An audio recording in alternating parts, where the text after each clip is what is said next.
अस्सलामुअलैकुम स्टूडेंट्स, कैसे हैं आप सब लोग। आई होप कि आप सब लोग बिल्कुल ठीक होंगे, खैरियत से होंगे। My name is Kamran Shah and you guys are watching our YouTube channel AK education. So today we are going to study class 12 English. हमारे पास पोएम नंबर 3 है and the poem name is music when soft voices die.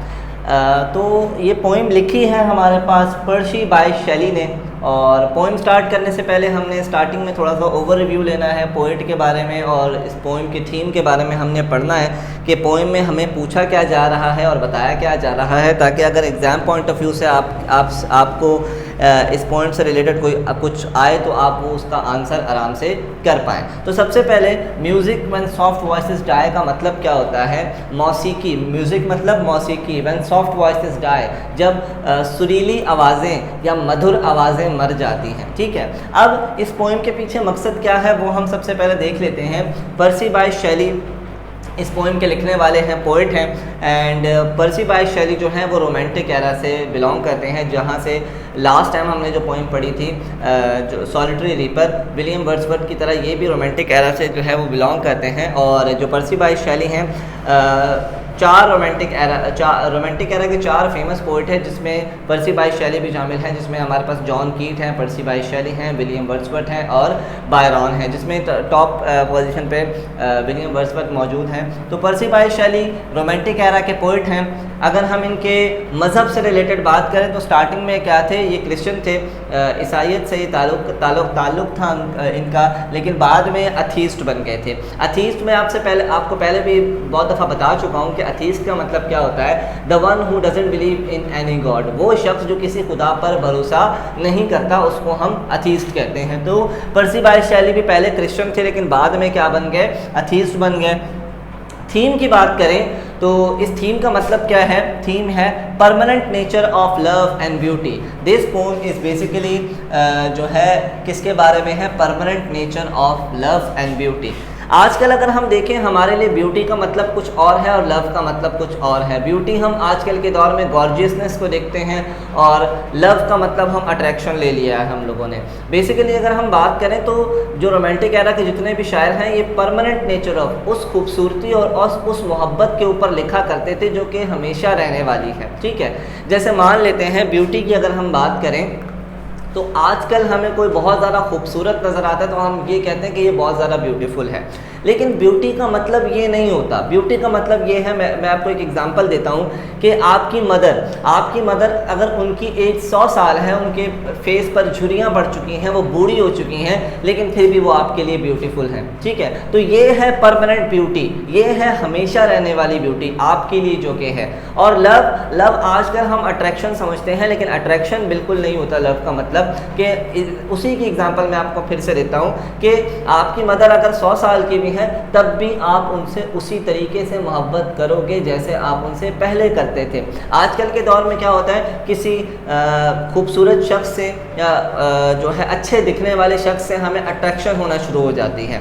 Attraction जो है एक time तक रहती है और उस टाइम के बाद वो अट्रैक्शन ख़त्म हो जाती है। ठीक है, अब कोई शख्स है वो आपको बहुत अच्छा लगा, शुरुआत में वो आपको इतना अच्छा लगने लगेगा, इतना अच्छा लगेगा कि आप उसके बगैर रह नहीं सकोगे और आप उसको लव समझ लोगे। लेकिन जैसे जैसे वक्त गुजरेगा, वक्त गुजरने के साथ साथ वो अट्रैक्शन जो है वो ख़त्म होती रहती है। लेकिन लव एक ऐसी प्योर फीलिंग है कि जो कभी भी ख़त्म नहीं होती, जो कि पर्सी बाय शेली भी लिखते हैं अपनी पोएम के अंदर भी। अब किसके ऊपर लिखी है, सबसे पहले आपको इनका मैं थोड़ा सा बैकग्राउंड बताते चलूँ कि पर्सी बाय शेली ने जो है पहली शादी की 16 ईयर ओल्ड गर्ल से, 16 साल की लड़की से इन्होंने शादी की, और इनकी शादी जो है वो 2 साल तक टिकी और 2 साल के बाद इनकी डिवोर्स हो गई। और इन्होंने फिर दूसरी शादी की मैरी गॉडविन के साथ। आफ्टर 2 ईयर्स इन्होंने दूसरी शादी कर ली मैरी गॉडविन के साथ। बट शादी के 2 साल बाद, यहाँ पर पहली शादी के 2 साल बाद जब उन्होंने अपनी वाइफ को छोड़ दिया, तो एट द एज ऑफ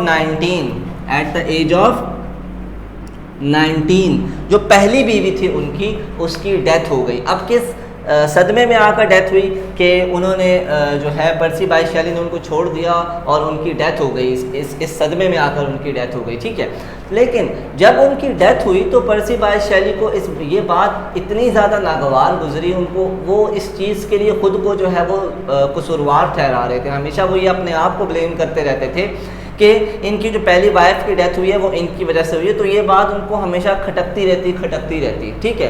तो उन्हीं की अपनी पहली बेगम की याद के अंदर ही, अपनी पहली बीवी की याद के अंदर ही इन्होंने ये पूरी की पूरी नज़म लिखी है जो आज हम लोग पढ़ने वाले हैं। और पर्सी बाई शेली के बारे में आपको एक और बात भी बताता चलूँ, क्या एट द एज ऑफ 33 इन्होंने भी जो है वो सुसाइड अटैम्प्ट कर लिया था। इस रिडेप्शन के अंदर, इस जो है अपने आप को कसूरवार ठहराने के अंदर कि मेरी वजह से मेरी पहली बेगम की जो है वो डेथ हुई थी, जो है वो इस दुनिया से चली गई थी, तो इन्होंने भी अपनी जान ले ली थी, ठीक है। तो अपनी पहली बीवी की याद के अंदर उन्होंने एक नगमा लिखा है, एक समझ लें कि पोइट्री लिखी है जो कि हमारे सिलेबस के अंदर आ चुकी है और हम इसको जो है आज स्टडी आउट करने वाले हैं। तो बगैर टाइम वेस्ट किए मैंने आपको थोड़ा इंट्रोडक्शन बता दिया है। तो it is a very short poem, बहुत ही छोटी सी पोम है, 2 स्टैंजास पर मुश्तमिल है, लेकिन इसके अंदर मैसेज बहुत अच्छा है, वो मैं आपको पढ़ के सुनाता हूँ। The first stanza, music when the soft voices die, मौसीकी जब मधुर आवाज़ें मर जाती हैं, वाइब्रेट्स इन द मेमोरी।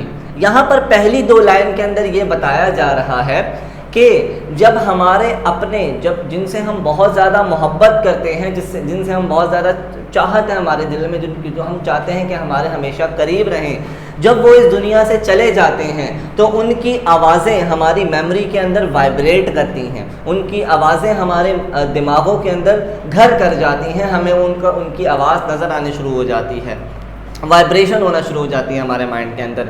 इसी तरीके से आप इसकी एग्जांपल कुछ इस तरीके से भी ले सकते हैं कि अगर आप कोई मान लें गाना सुन रहे हैं, ठीक है, वो गाना आपको इतना अच्छा लगा कि वो गाना अब आपके दिमाग के अंदर बजता जा रहा है, आपको उसके लिरिक्स इतने ज़्यादा पसंद आए, ठीक है, और after some time a very while, बहुत सालों बाद भी जब आप वो गाना फिर से सुनेंगे तो आप अपने उसी टाइम के अंदर वापसी आ जाएंगे, आप नॉस्टैल्जिक हो जाएंगे, आप अपने उसी टाइम के अंदर वापसी आ जाएंगे। जैसे कि अभी भी अगर आप अपने बचपन का कोई सॉन्ग सुने जो बचपन में आप सुना करते थे, तो आप उसी वक्त के अंदर चले जाते हैं, आप अपने आप को उस वक्त के अंदर फील करना शुरू कर देते हैं।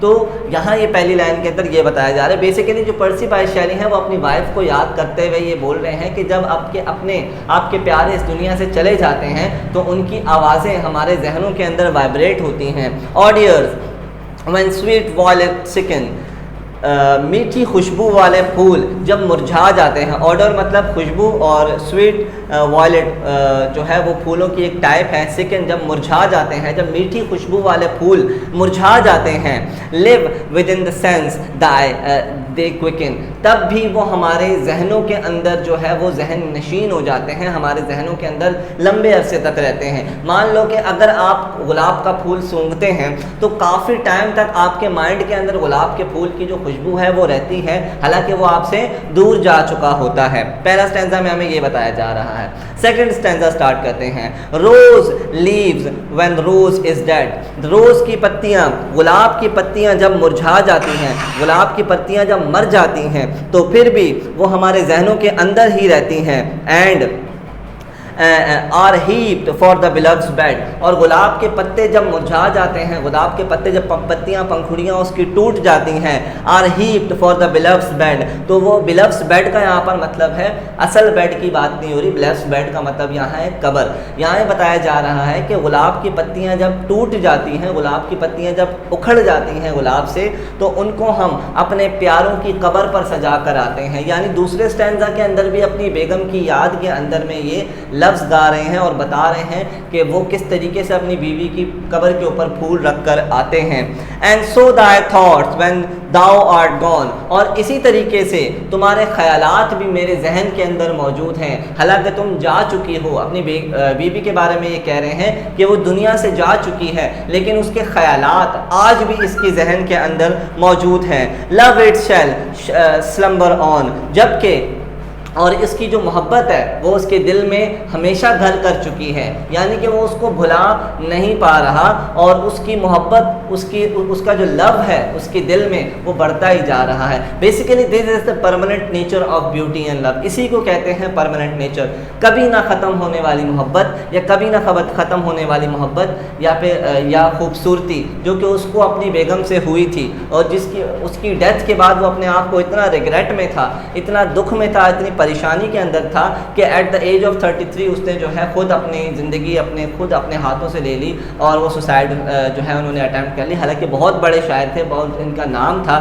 रोमांटिक एरा के one of the greatest poets के अंदर इनका नाम शुमार होता है। तो सेकंड पर जो स्टैंजा है उसके अंदर भी हमें यही बताया जा रहा है कि जो फूल हैं जब उनकी पंखुड़ियाँ टूट जाती हैं तो तब हम उनको अपने प्यारों की कब्रों पे सजाने के लिए इस्तेमाल करते हैं। और ये बताया जा रहा है and so that thoughts when thou art gone, और उसके ख्यालात, हालांकि तुम जा चुकी हो लेकिन तुम्हारे ख्यालात आज भी मेरे जहन के अंदर मौजूद हैं। Love itself shall slumber on, और तुम्हारी मोहब्बत मेरे दिल के अंदर घर कर चुकी है और जो कि कभी ख़त्म नहीं होगी। और यही दो स्टैंजास थे जो कि इस पोम के अंदर थे। बहुत शॉर्ट पोम है लेकिन इस पोम के अंदर बहुत ही ग्रेट मैसेज दिया जा रहा है, एक डीप मैसेज दिया जा रहा है अबाउट ब्यूटी एंड लव। तो हमें भी अपने प्यारों के साथ एक अच्छा टाइम गुजारना चाहिए और उनके साथ अच्छा सलूक करना चाहिए। तो आई होप कि ये जो पोइम की एक्सप्लेनेशन है आपको अच्छे तरीके से समझ आई होगी। इससे रिलेटेड कोई क्वेश्चन है, कोई क्यूरी है तो लाजमी आप हमसे कमेंट सेक्शन के अंदर पूछ सकते हैं। तब तक के लिए अपना बहुत सारा ख्याल रखिएगा। अल्लाह हाफिज़।